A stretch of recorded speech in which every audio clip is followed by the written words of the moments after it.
My name is Selene Hart. I'm 28, and August in Dallas feels like holding your breath inside a hairdryer. I teach American literature at Elmwood High. This brick and glass maze off Jefferson Boulevard, where the bell rings too early, and the vending machines eat your money. First week of the fall semester, I parked before sunrise, windows fogged from the temperature whiplash, and watched the stadium lights blink off, one by one. The school came alive in layers. Custodians rolling yellow buckets, band kids clacking drumsticks on railings. A shy sophomore hovering near my door 10 minutes early, asking if he could wait inside and charge his Chromebook. I let him in and booted my laptop. Canvas notifications, stacked like pancakes assignments, graded, comments, 2 parent emails with subject lines that made my stomach buzz. Thank you. And, grade.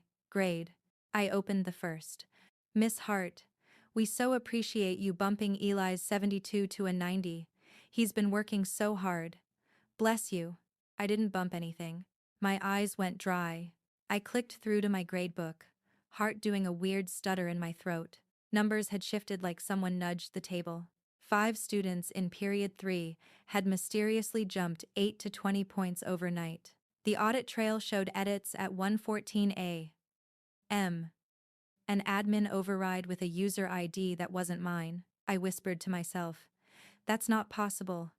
Like, if I said it out loud, the universe would correct an error in the matrix. The sophomore by the door plugged in his Chromebook and pretended not to notice me swearing under my breath. I emailed the registrar, short and careful. Hi. Noticing some grade discrepancies. Could you check permissions? No reply. First period galloped in. I shelved the panic and taught Gatsby's green light like it was the only ethical beacon left in America. At lunch, I found our registrar, Nina, in her office, behind a fortress of transcript boxes. She wouldn't look me in the eye. Nina, my grades were changed, I said, pretending to be breezy. She adjusted her glasses and kept labeling a manila folder. Talk to admin, she said. Who? I asked. She hesitated, then clipped a label on the folder, like she was sealing a secret. You know who. Principal Avery Carlin had teeth you could see from space, and a vitamin-water charisma the district loved. He shook hands at the football games. He made local news sound bites about closing gaps and rising together. He also loved spreadsheets the way some men love fishing. That afternoon, the faculty meeting in the library smelled like cinnamon gum and floor polish. Carlin stood at the front, with a slideshow titled, Soaring Scores, Phoenix Initiative. Our mascot is the Phoenix, because we burned down the old school in a terrible renovation and then rebuilt with optimism and LED lights. Carlin paced the carpet, laser pointer dancing. Last year, reading scores up 20 points, he said. Our growth metrics? Through the roof. Teachers clapped. He flashed a slide labeled, Normalize Outliers. I felt the room tilt. He made eye contact with me for a second too long, then moved on. After the meeting, as folks lined up for lukewarm cookies, he drifted to my elbow with a pastor's smile. Selene, quick word? We ducked into the hallway. The air conditioner roared like it was hiding our conversation. How are you settling in? He asked, sunlight slicing his profile into a handsome villain mask. I'm fine, I said. There was a weird thing with fine. He cut me off by lifting a folder. Inside were printed grade reports with my name. My signature at the bottom, black and confident. I hadn't signed them. I stared so long the letters stopped meaning anything. That's not my signature, I said, voice smaller than I wanted. He chuckled like I'd made a charming joke. We standardized the grade reports for the board packet clerical signature for consistency. Clerical signature, consistency, words that meant nothing and everything. I didn't change those grades, I said. He tilted his head. You're a perfectionist, Selene, he said, like it was a compliment and a warning. But we're not in the 1800s anymore. We meet targets. We calibrate across sections so we don't punish students because one teacher grades harder. It's equity. My scalp prickled. This is fraud, I said, surprising myself with how loud it sounded to my own ears. He didn't blink. It's alignment, he said, slower, as if I was struggling with vocabulary. And it's not your weight to carry. He tapped the folder with 2 fingers. You like your classroom, right? Your kids? I like that about you. But the district is watching. Our ratings are a life raft. If we miss, we drown. I thought about my rent. I thought about my mother's blood pressure meds, the pill organizer on her kitchen counter, with the days of the week rubbed off. I thought about my students writing personal narratives about barbecues and funerals, and first loves in penciled paragraphs that wobbled but didn't quit. He patted the folder like it was a sleeping baby. Be a team player. He left me with the paperwork and the fluorescent lights and the taste of aluminum in my mouth. I went back to my room and stared at the green light on my document camera because I couldn't look at anything else. When the last bell released the day, the building exhaled. I stayed. The hallways emptied to silence and humming vents. I logged into the grade system, clicked the tiny gray audit link nobody ever clicks, and found the edits again. 114 A. M. 116 A. M. 119 A. M. The user ID ended in AC. My hands went cold. I took screenshots and saved them to a USB drive shaped like a tiny cactus, a gag gift from my friend Lana, who teaches art and believes in the power of plants and petty revenge. I Googled Texas recording law, one-party consent, scrolling through a legal blog in a new tab, heart beating like it was trying to burrow out of my ribs. I'm not a lawyer. I'm a teacher with a cheap phone and a high tolerance for caffeine. But even I could read a sentence. One-party consent. I looked at my phone. I looked at Carlin's glass-walled office that glowed like an aquarium across the courtyard. A will started to form inside me. Not a feeling. A will. Something with edges.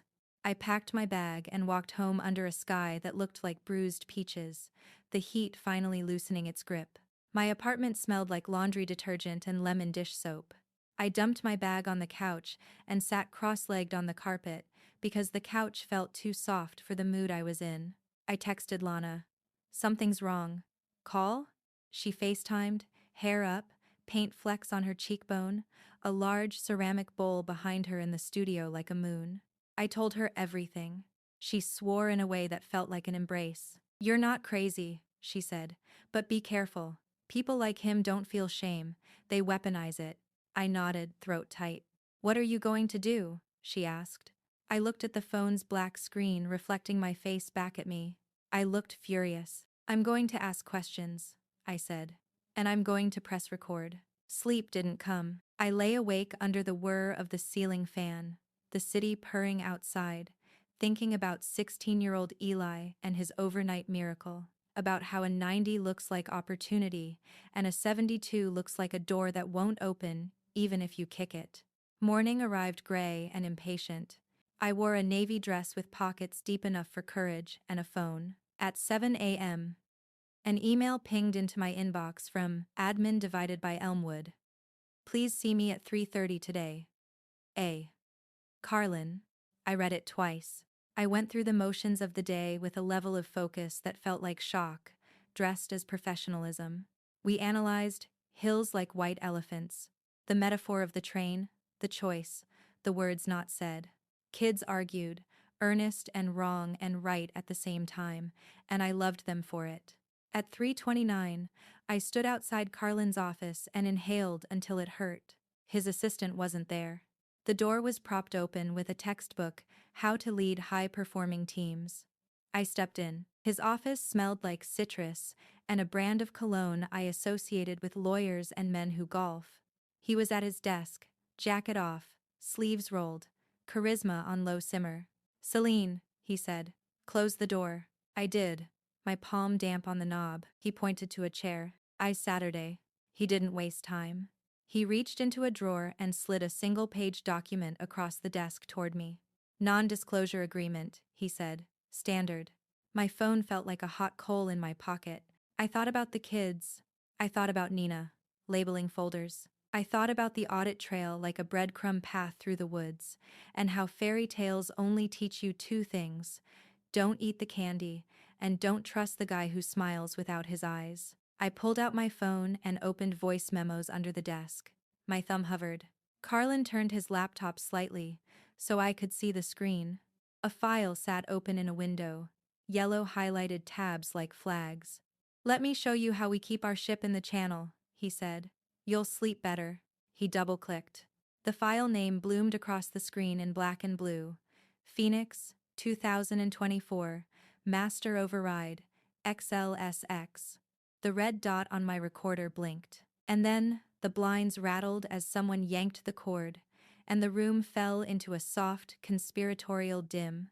Carlin smiled like a coach before the big play. "This," he said, tapping the trackpad, "is where we make it right." My heart punched once. Hard. I hit record. Carlin tapped the laptop like he was waking a pet snake. Cells bloomed with color greens and golds columns, labeled Student ID, Course, Original, Adjusted, Rationale. He said, calm as elevator music. "We calibrate variances across cohorts to reflect demonstrated potential." "It's not changing grades, it's correcting bias." I let him talk. Silence turned certain men into fountains. My phone burned in my pocket, the red dot pulsing on a screen I didn't dare look at. "Parents love it," he added. "Kids feel seen. The board sees consistency. The district sees growth. Everyone wins." "Except," I said, "truth." He smiled like I'd said something cute. "Truth is a forest, Selene. I'm trimming hedges." He clicked a tab named Macros. A sidebar popped open with a cheerful button. Run cleanup. Another labeled Align Outliers. I felt my mouth go dry. "You're doing this at 1 in the morning?" I asked. "Some of it," he said. "Some of it happens on automation. Some of it on request. Depends on needs." He slid the NDA closer with a single fingertip. "Sign this, and you'll be part of the solution." "What happens if I don't?" He leaned back, the chair sighing. "You'll make me concerned you're not a fit for the culture here. And that would be sad." It landed like a hand on my shoulder, not heavy, just possessive. I stored the feeling for later, like a label on a jar. "Do not forget." "I need to read it," I said, placing a neutral tone on every word like it was a fragile ornament. "Of course," he said, standing. "You've got 24 hours. He escorted me to the door with the gentle politeness people use when they're already done with you. On my way out, I turned at the threshold. "How did Eli's 90 happen?" He gave the smallest shrug. "Potential. Effort. Narrative." And then he closed the door softly, the citrus smell following me into the hallway. "The Junicladid win. Now in Beneking Adonis. Has which mean action that Junico." I walked to my room on autopilot, the blood in my ears like static. I sat, locked my classroom door, and finally looked at my phone. The waveform moved, his voice, my voice, captured in little blue peaks. I labeled the file Forest. The word felt like a secret handshake with myself. I jammed earbuds in and scrubbed back through the audio. His sentences were careful, slippery, but the spreadsheet screenshot I'd snagged when he angled his laptop caught in the black mirror of his screen had titles and buttons and his AC user ID stamped in the corner. Not enough to hand to a judge. Enough to open a door. I copied the audio to my Cactus USB, then dragged it to my personal cloud. A progress bar crawled like a bored worm. Halfway, it glitched. "Upload blocked by district filter," the screen chirped. I stared.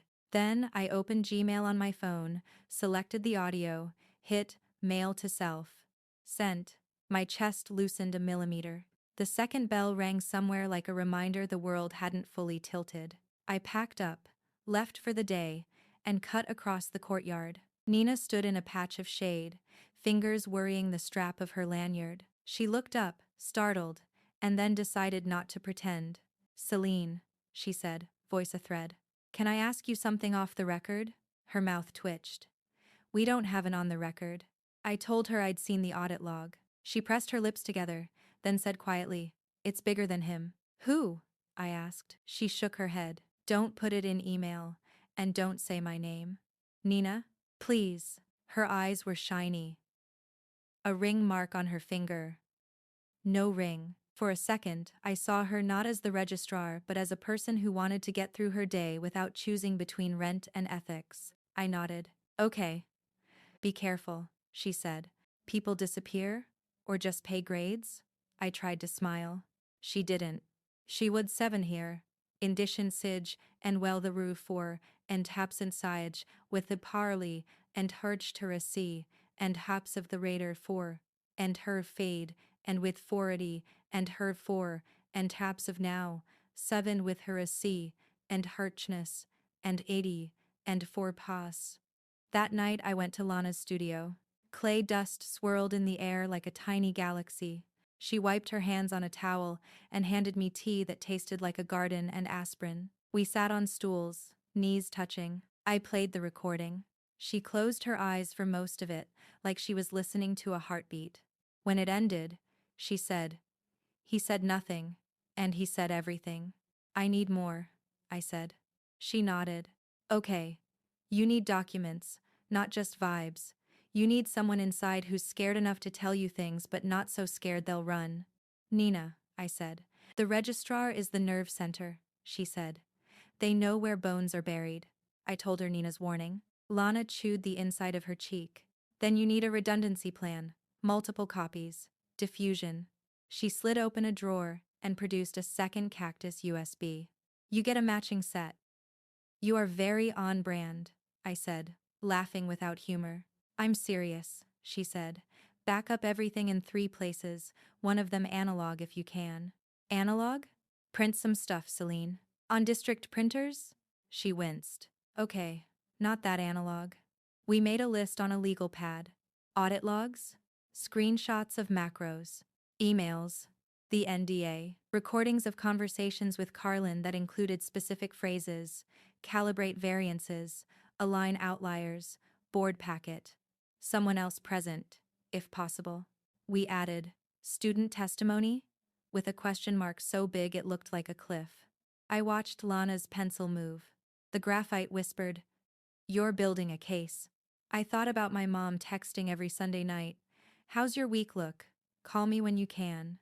I imagined telling her any of this. She would say, "Do the right thing," and then, "Please don't lose your health insurance. Has an expected in have to en costs. The dune aliso, and I can't li haven in 9. Some any 4. Some a cost so. That I canon of the. Some a cost so. That I can't li 4. The Growlis cave. Any 4. The Growliso. Any 4 the 4. That I can't li. Any 4. They will see with the next morning, my keycard blinked red instead of green. The reader burped and denied me like a bouncer. I tried again, red. A custodian named Mr. Rios came by with his cart. He's one of those men who always smells like clean pine and lets kids borrow his screwdriver to fix a locker latch. He swiped his MasterCard and let me in. "System glitch?" he said. "Probably," I said. He paused, then tapped the side of his nose like we shared a secret. I didn't see anything. After first period, an email pinged from HR. Random classroom observation, scheduled for today, 2:10 p.m., AP Whitlow. Whitlow is a woman who collects leadership mugs and thinks whispering makes things palatable. At 2:12, she took a seat in the back and wrote furiously on a pink observation form, while I guided a discussion about how we define success. Kids were honest. Getting out of here. Not living paycheck to paycheck. Making my grandma cry at graduation, but like, in a good way. I felt tears prick because teenagers are the only people alive who can make you laugh and feel holy in one breath. After school, Whitlow slid me the form with a smile. "Great energy, Selene. One thing, your rubric language could be more student-friendly. Consider attending the calibration session Friday." My stomach dipped at the word. "Calibration," I repeated. "Yes," she said. "So we're aligned. Condenas cairn Kate of sin. The sinner tin the sane the contents in their 5. The load and feeve. The same quieted filing sitter, and sheep he parrots parody, and why us.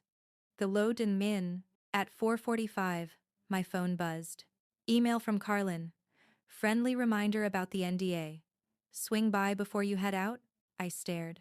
I needed a copy of that document. I needed his signature line. I printed it to PDF my own laptop. Not the school's saved it to the Cactus. I walked to his office.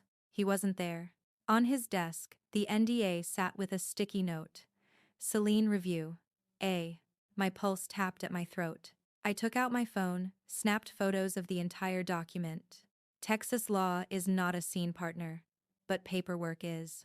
As I slid the papers back, my knuckles brushed another folder. It was labeled Phoenix Initiative Data Integrity. I froze. Voices approached in the hallway.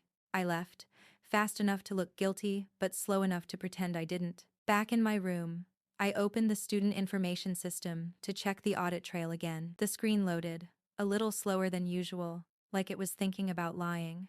The edits were there, same timestamps, but the user ID had changed. It didn't end in AC anymore.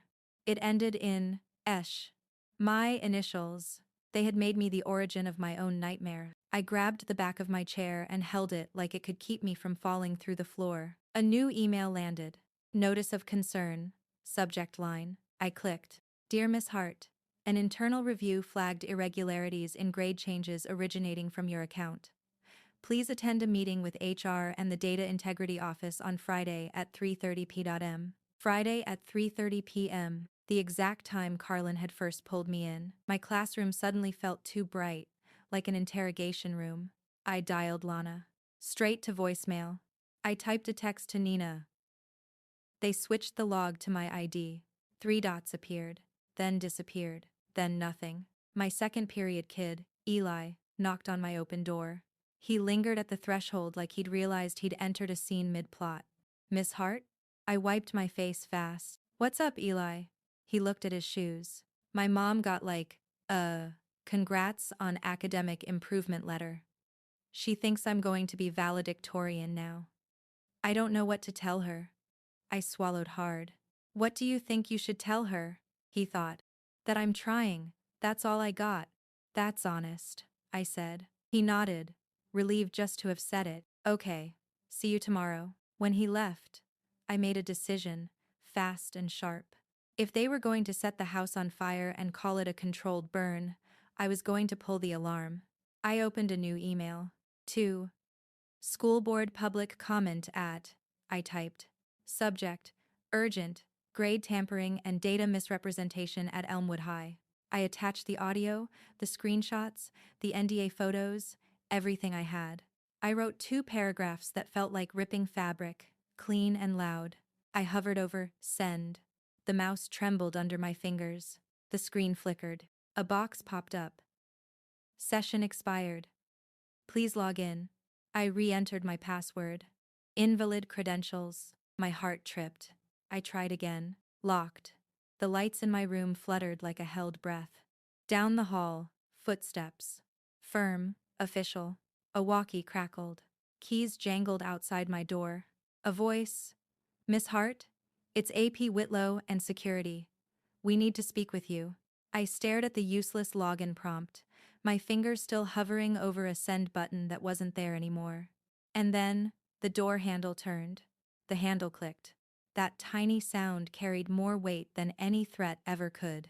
I minimized the frozen email window and stood up, heart beating in my throat. The door opened, and Assistant Principal Whitlow stepped in, clipboard hugged to her chest, smile too polite to be real. Behind her, the campus security officer, Mr. Vega, filled the doorway like a shadow with a badge. Miss Hart, Whitlow began, in her soft, management voice. Could we have a word? I forced a calm I didn't feel. Sure. Everything okay? Vega's eyes scanned my desk. You'll need to bring your badge and keys. That's when I knew it wasn't a word. It was containment. Whitlow gestured toward the hallway. Let's speak privately in the conference room. I followed, each step a drumbeat counting down to something I couldn't yet see. The hall was empty. School after hours always feels like the ghost of itself. Student posters fluttered under the AC vents, and the smell of dry erase markers hung in the air. In the conference room, HR sat waiting, Miss Perkins, her laptop open, legal pad aligned perfectly. Carlin wasn't there, which somehow felt worse. Whitlow closed the door and took the seat beside Perkins.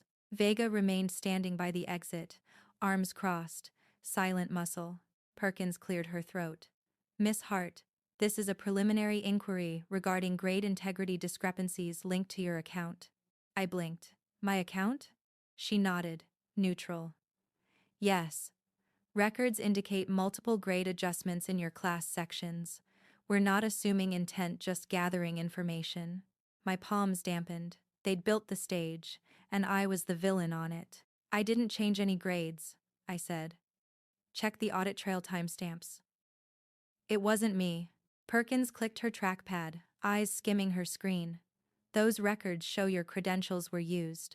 They were used, yes, but not by me. Whitlow gave me that pitying smile people reserve for lost pets. Selene, we all make mistakes. Sometimes systems can be confusing. Confusing? I laughed sharp. You think I accidentally altered 10 student records at 1 in the morning? Perkins' tone didn't shift. We're here to help you clarify that. I didn't do it. Then how would you explain it? I looked at Vega, still silent, watching me like a security camera with lungs. I think someone accessed my account. From admin credentials. Whitlow frowned slightly. That's a serious accusation. So is forgery. Her pen froze mid-note. Perkins leaned forward. Miss Hart, we understand this is stressful. But if you're suggesting another staff member tampered with your account, we'll need documentation. I almost laughed again. Documentation? But showing it now would be suicide. The red recording, the screenshots, if they knew what I had, they'd bury me faster than a mistake on a spreadsheet. I'll get it, I said finally. I'll get you documentation. Perkins typed something. You'll be placed on administrative leave pending investigation. Effective immediately. That hit like a slap. Leave? I said. For defending myself? It's procedural, she said. You'll be paid during the review. Whitlow slid a form toward me. You'll surrender your badge, keys, and district laptop before you leave the premises. I looked at the paper. It blurred. I signed, because sometimes the only way to win is to step out of the trap, pretending you don't see it. When I handed over my badge, Whitlow said softly, "We're rooting for you." I wanted to ask who "we" was, but I didn't. I just walked out. Very will in car of the feces, and he wall of then. And there will giverdated brace and the things heard for while. And their common and south file. They will gethers 2000, and he will have you. As been in a part of his while, the evening air outside was sharp with ozone, storm clouds heavy and gray above the parking lot. Thunder rolled like a warning. I sat in my car and stared at my reflection in the rearview mirror. Administrative leave, I whispered. It sounded like exile. I pulled the second Cactus USB from my bag, Lana's twin drive. My evidence, my safety net. But something gnawed at me. If they'd altered system logs, what else could they reach? My email? My cloud? My phone? I opened the settings on my phone, toggled airplane mode. Then I slid the drive into a small tin box that once held mints and tucked it under the passenger seat. My next move had to be analog. There has tis rehas partners, and where you haven't down without is, and friend are faithfully fierce. That night, I drove to Lana's studio again, windshield streaked with rain. She opened the door before I knocked. One look at my face, and she said, "They came for you." "Suspended," I said. "Effective immediately." Her jaw tightened. "They're closing ranks. They changed the audit logs to make it look like I did it." She paced. "Do you still have the recording?" "Yes.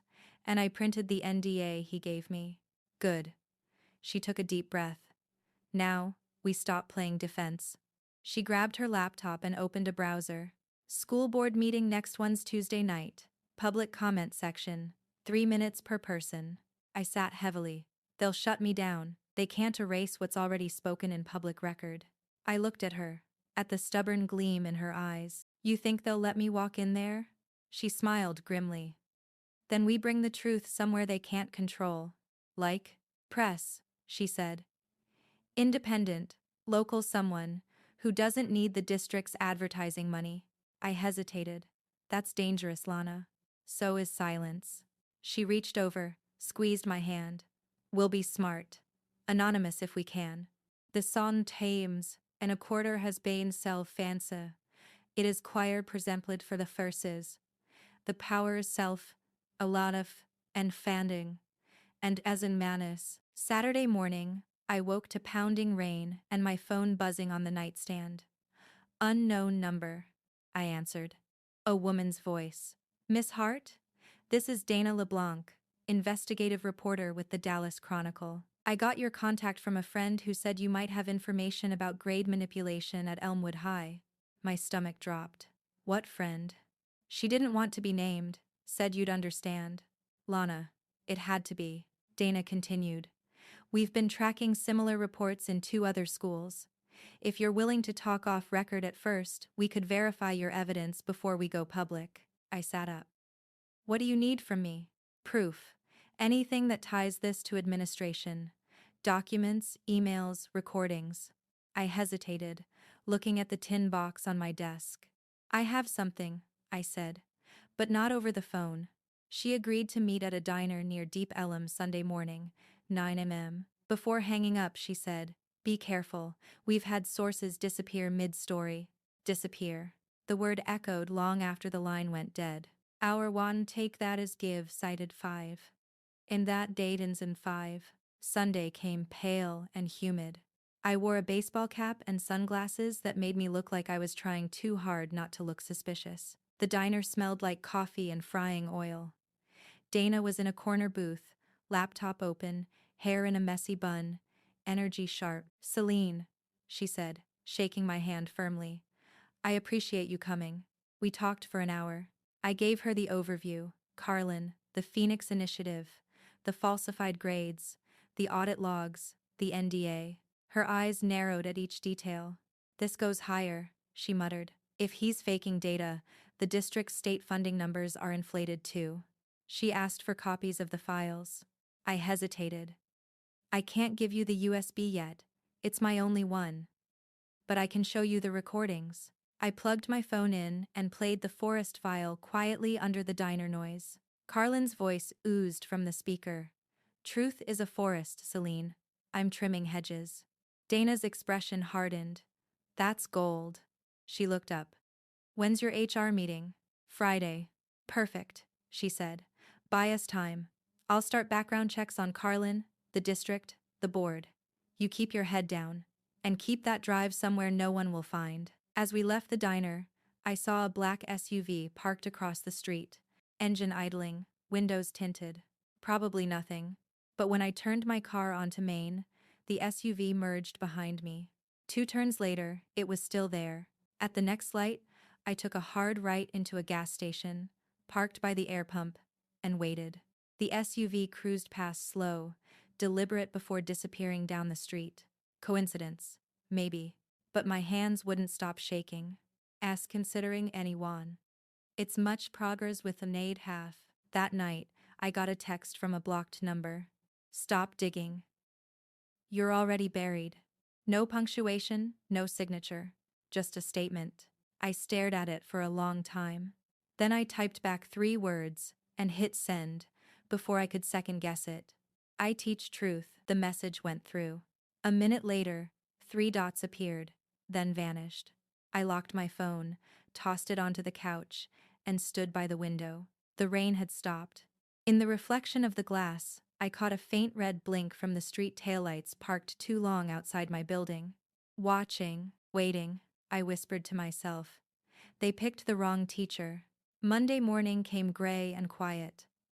I didn't have to go to work, but I woke up at 5:30 anyway. Habit. Teachers don't sleep in, we just run out of things to plan. My living room smelled like cold coffee and adrenaline. I sat on the floor, laptop open, scrolling through the news. Nothing yet. No leaks, no stories, no whispers. Lana texted. "Lana, how you holding up?" Me. "Still breathing." Lana. "Reporter trustable?" "Seems like it. But I think someone's watching." Lana. "Then we move faster." Before I could type a reply, there was a knock on my door, sharp, deliberate, not neighborly. I froze. Another knock. "Miss Hart?" "It's Detective Morales, Dallas PD." I blinked. "Police?" I opened the door a few inches. A woman in her 40s stood there in plain clothes, badge clipped to her belt, eyes steady. "Mind if I come in?" she asked. I hesitated. "What's this about?" Just a few questions. You're listed as a contact in an active investigation involving your principal, Mr. Avery Carlin. My stomach dropped. What kind of investigation? She raised an eyebrow. Fraud. Possibly embezzlement. We received an anonymous tip. I swallowed hard. Anonymous? She nodded. Came through our white-collar crimes unit this morning. Attached documents, audio clips, screenshots. You're mentioned. My pulse stuttered. Dana. It had to be. She'd moved faster than I thought. Morales stepped in when I nodded. She glanced around my small apartment bookshelves, empty coffee mugs, the chaos of a life on pause. Mind if I record this conversation? She asked. I almost laughed. I'm fine with that. Saturday. She flipped open a notebook. You've been placed on leave, correct? Yes, because I reported grade tampering. Who did you report it to? The school board. Or tried to. My email account got locked before I could send. She nodded slowly. And Mr. Carlin, he's your principal? Yes. When's the last time you saw him? Friday. He tried to get me to sign an NDA. Morales scribbled. And you didn't? No. Good, she said. Because as of 8 a.m. today, Mr. Carlin's under investigation for falsifying student performance metrics and misusing district funds tied to the Phoenix Initiative. I blinked. Wait. Already? She leaned back. Whoever sent that tip didn't just have your audio, they had spreadsheets, internal memos, bank statements. It's deep. Bank statements. That wasn't me. That meant someone else inside had flipped. Nina. Morales kept talking, but my mind drifted. Nina had said, it's bigger than him. What if she finally decided she'd had enough? Miss Hart? Morales's voice pulled me back. Sorry, just processing. I get it. She closed her notebook. You might want to be careful who you talk to in the district. We're expecting pushback. Pushback? She gave a small, grim smile. These things never fall cleanly. Someone always gets blamed for the mess. Don't be in the way when it lands. After she left, the silence in my apartment felt heavier than before. My phone buzzed a text from an unknown number. Unknown. Thought you were smart. You just lit the match. Then another, seconds later. Unknown. Nina's in the hospital. Car accident. Single vehicle. I stared at the screen until the letters blurred. My knees went weak. I called Lana immediately. It's Nina, I said. Someone hit her or made it look that way. Lana's voice cracked. Oh my God. Is she? Alive. ICU. Then we go. The hospital smelled like bleach and exhaustion. We found her room after some arguing with the night nurse. Nina was unconscious, face pale, one arm in a sling, tubes running from everywhere. I stood there, guilt gnawing like acid. She helped you, Lana whispered. You know that, right? I nodded, but it didn't feel like comfort. A cop stood at the end of the hall, writing something on a clipboard. Accident? I asked him. He shrugged. Single car, wet roads, lost control. But she's a careful driver, I said. He didn't answer. When he walked away, Lana muttered, That's not a crash, that's a message. I turned back to Nina, whispering through the hum of machines. You didn't deserve this. I noticed something on her bedside table, a folded piece of paper tucked under a phone charger.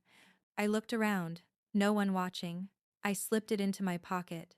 Later, in my car, I unfolded it. It was written in shaky pen. Check locker 27, gym storage, before they wipe it. Tuesday morning, the school was crawling with district officials. TV vans lined the curb. Headlines on screens read, Dallas High School under investigation for grade fraud, principal on administrative leave. He wasn't arrested yet, just suspended. The board was reviewing internal matters. Classic damage control. I parked 2 blocks away and walked in through the side gate. Hoodie up, sunglasses on. The gym smelled of old sweat and new panic. Locker 27 was low, second row, near the back. I spun the dial. It clicked open. Inside, a brown envelope, thick and unmarked. I opened it. Dozens of printed spreadsheets. Every single Phoenix initiative, override student names, grade changes, timestamps, user IDs. And on the last page, a signature block from the district data manager. A second signature. Superintendent Wallace. The rot went all the way to the top. I stuffed everything back, zipped my hoodie, and left fast. As I reached my car, my phone buzzed again. Dana reporter. Meet me as soon as possible. We need to publish before the board locks it down. We met at the same diner, back booth, low voices. I slid her the envelope. Her eyes widened. This is a smoking gun. Use it, I said. All of it. Just protect Nina's name. She nodded. You sure you're ready for what comes next? They'll come for you. They already have. She looked at me for a long time. Then buckle up, because once this goes live, there's no putting the genie back. We shook hands. Her grip was steady. As I walked out, my phone pinged with a new alert. Dallas Chronicle exclusive. Phoenix Initiative exposed Elmwood principal and superintendent accused of data manipulation. It was out. By the time I got home, the story had gone viral. Parents were sharing screenshots, teachers tweeting disbelief, students posting memes. For a moment, I felt free, vindicated, until the next ping. An email. No sender. Just a subject line.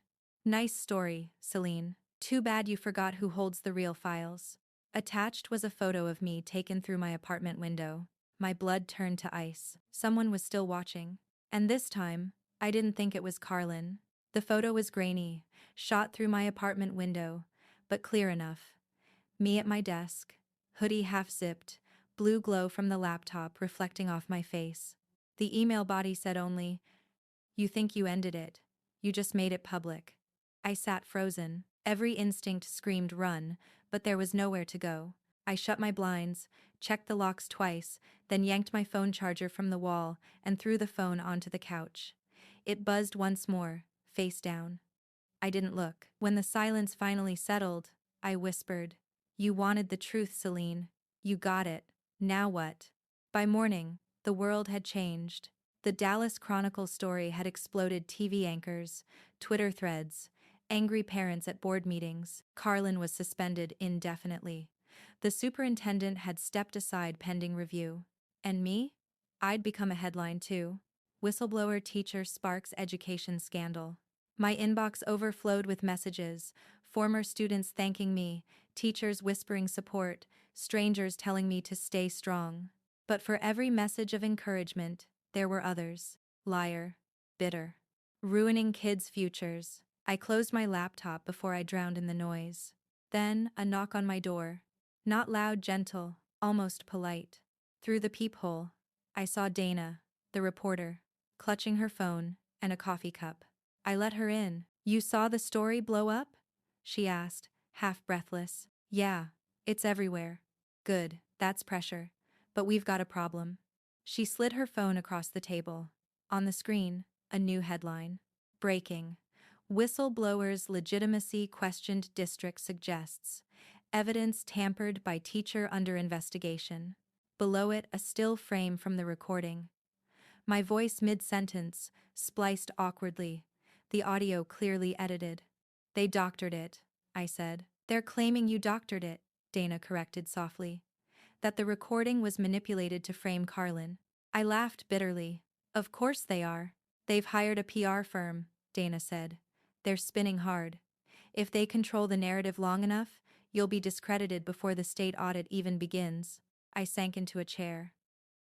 "You prove authenticity," she said. "We'll get a forensic audio analysis. I'll cover the costs. But we need the original recording, the one on your phone." I froze. "My phone?" I trailed off, staring at the couch. It wasn't there. We both looked around. Countertops, desk, charging cords. Nothing.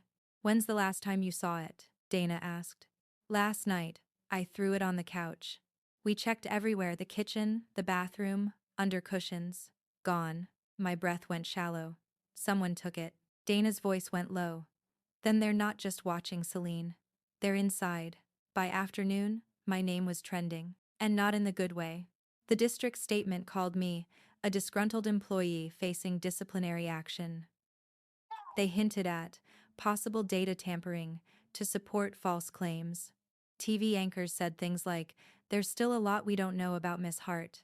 Online, people debated whether I was a hero or a fraud. The real truth was buried under hashtags and hot takes. Lana came over, eyes fierce. "We're not letting them rewrite your story," she said, pacing. "They're panicking. That means you hit the nerve." "I don't have proof anymore," I said. "The phone's gone. They can spin this however they want. Then, we make new proof." She pulled a small digital recorder from her bag. Old school, no Wi-Fi, no cloud, no hacks. "Lana, trust me," she said. "You're not out yet." That evening, Dana texted an address. "Anonymous source wants to meet. Says it's about Carlin. 8 p.m. Alone."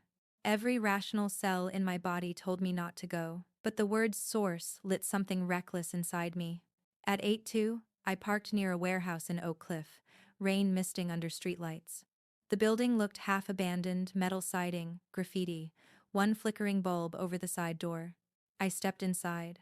The smell of oil and dust hit first. Then footsteps echoed from the shadows. "Miss Hart?" a man's voice called. He stepped forward, a tall guy in a windbreaker, maybe late 30s. Nervous energy in every movement. "I'm it for the district," he said quickly. "You don't know me. Name's Joel. I worked back-end security before they reassigned me." "What do you have?"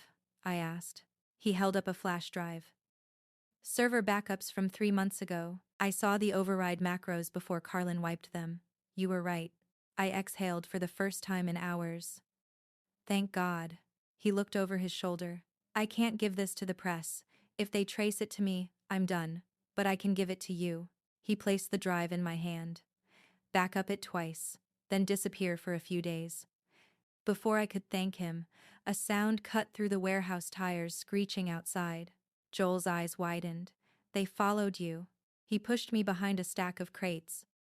"Go out the back. Now!" Headlights slashed across the far wall.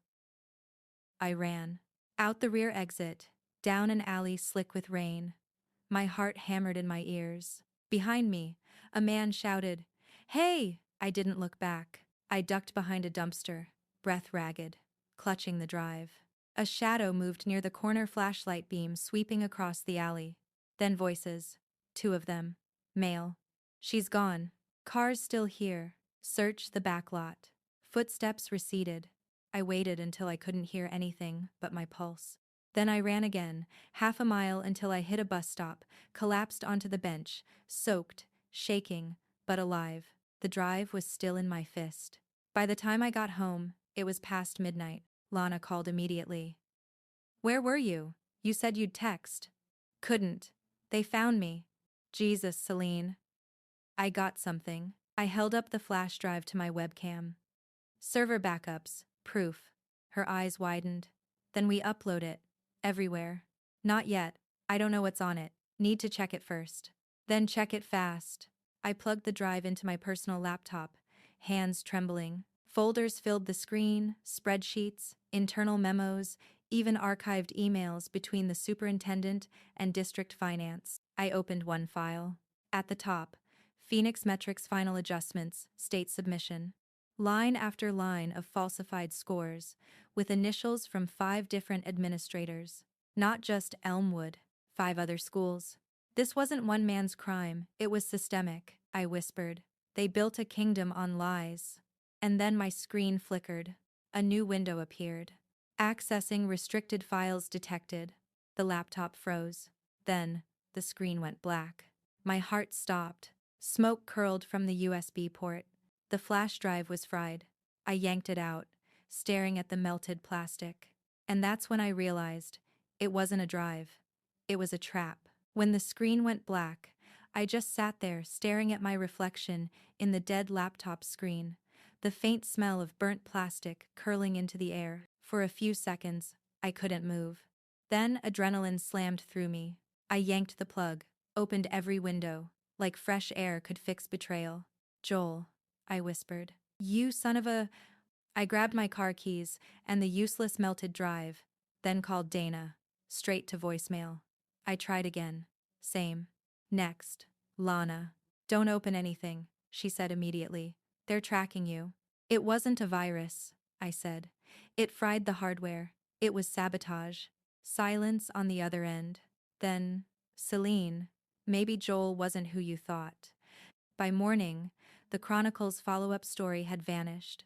Deleted. Retracted. The link just led to a 404 error and a short note. This article has been temporarily removed, pending verification of materials. They'd gotten to the paper. I drove to the diner, hoping Dana would be there. She wasn't. Her phone was off. As I walked back to my car, I spotted a flyer taped to a lamppost. Community forum tonight.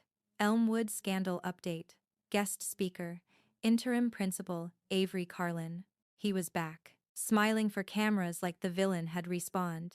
That night, I watched the live stream from my couch. Carlin, in a tailored navy suit, stood behind a podium in the school auditorium. He didn't look like a man under investigation, he looked like a savior. He used words like miscommunication, data audit, and reconciliation. The crowd clapped. He ended with, "Sometimes integrity looks like humility. We all learn. Even Miss Hart." My jaw clenched so hard it hurt. He wasn't just saving himself, he was rewriting the story. And I'd lost everything that could stop him. Almost everything. Because that's when I remembered Nina's note from the hospital. Check locker 27 before they wipe it. She'd meant the gym locker. Sure, but what if there was another one? Teachers had their own internal storage, 2 digital lockers on the district server. Maybe she'd hidden something there. I drove to Lana's studio with my old laptop, the one I hadn't connected to the internet in years. No Wi-Fi, no Bluetooth, she said, clearing space on her desk. We go offline. I logged into the district portal, using cached credentials I'd saved months ago. Amazingly, it worked. The teacher storage drive loaded a graveyard of forgotten syllabi and PDF worksheets. Then I saw it. Folder name, 27. Inside, one file, a video. I clicked play. Nina appeared on screen, sitting in her registrar's office, pale and nervous. Her voice shook. If you're seeing this, it means they found out I was talking. Carlin's orders came from Higher Wallace, approved the changes, then funneled grant money from state achievement funds into personal accounts. They're going to make it look like Selene did this. I'm sorry. She looked straight into the camera. The real audit files are stored on the district server under code Phoenix Delta, zip. It's mirrored nightly to the state education department server. They can't delete those copies. The screen went dark. I just sat there, shaking. Then I looked at Lana. That's it. That's what we need. She nodded. Then we get it before they lock it down. We drove to her cousin's house, Marcus, an IT tech, who owed her a favor and loved chaos. State servers? He said, grinning. That's spicy, but possible. He worked quietly for 20 minutes, the only sound the hum of his laptop fans. Then, got it. He turned the screen toward me. A folder filled with spreadsheets, contracts, internal memos, millions of dollars traced from state grants into fake shell companies. Wallace, Carlin, 2 board members. Proof. Undeniable. Copy it twice, I said, breathless. Marcus raised an eyebrow. Already did. Cloud backup too. Encrypted. For the first time in weeks, I felt like the floor stopped moving. I smiled. This time, they don't get to delete it. At dawn, I emailed Detective Morales. Subject line: evidence recovered. Attached: Nina's video, the full audit zip, and a short message. This is what you've been looking for. They built their success on our silence. Not anymore. Then I sat back, exhaled, and finally slept. When I woke, the news was everywhere again. Breaking: District Superintendent, Principal arrested in education fraud probe. The footage showed Morales leading Carlin in handcuffs through the school parking lot, reporters shouting, cameras flashing. I watched him glance at the cameras, jaw tight, eyes furious, not broken, but finally cornered. I didn't smile. I just whispered, "For Nina." But an hour later, the doorbell rang. I looked through the peephole. Detective Morales. And behind her another man in a dark suit I didn't recognize. When I opened the door, She gave me a sad, tired smile. Miss Hart, she said softly. We need to talk. My stomach turned cold. About what? She sighed. Joel was found dead this morning. Car accident. Same stretch of road as Nina. My throat closed. This wasn't just corruption, she said quietly. It's cleanup. I stared past her, at the storm clouds thickening over Dallas, realizing the war wasn't over. Carlin was gone. Yes, but the system he served was still alive. And now, it knew my name. The world loves a whistleblower for exactly 5 minutes. Then it gets tired. Then it moves on. 3 months later, the board was restructured. The superintendent resigned. Carlin cut a plea deal, 2 years probation, no jail. Nina never woke up. The district issued a statement about reaffirming transparency and quietly hired a new PR team. I didn't go back to Elmwood. I couldn't. My teaching license was under review, which was bureaucratic language for we're deciding if you embarrassed us too much to keep. But kids still emailed me. Miss Hart, I got into college. Miss Hart, I started writing again. Miss Hart, you were right. Those messages saved me. Tiny proof that telling the truth still meant something to someone. I rented a small place outside Austin, started substitute teaching, low profile. No interviews, no press. Then one afternoon, as I was grading essays, an email came in from Dana LeBlanc. Subject: Update. She wrote, State prosecutors expanded the case. Wallace and the finance officers are being indicted. Nina's files matched everything. The story's back online, unedited this time. You were right, Selene. You just weren't safe. Attached was a link. Phoenix Initiative. The teacher who refused to lie. For the first time, my story wasn't rewritten. It was mine. I closed the laptop and walked outside. Texas sky, pale gold, kids playing basketball down the block.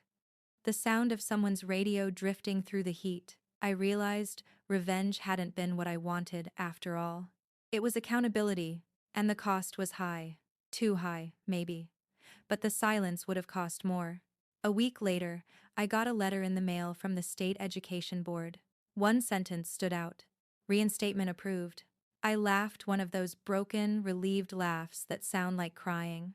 On my first day back in a classroom, different school, different district, I wrote one sentence on the whiteboard. Truth is a forest. Let's plant something better. The students stared, puzzled, but curious, and I thought, yeah, curiosity. That's where it starts. That night, I got a text from an unknown number. Unknown. She'd be proud of you. I froze. Then another. Unknown, Nina M. Morales. I smiled. Small, tired, but real. The world hadn't fixed itself. It never does. But it listened for a while, and sometimes, that's enough. People think revenge is about destruction. But sometimes it's about preservation of truth, of dignity, of the part of you that refused to stay silent. My name is Selene Hart. I told the truth, and I'm still here.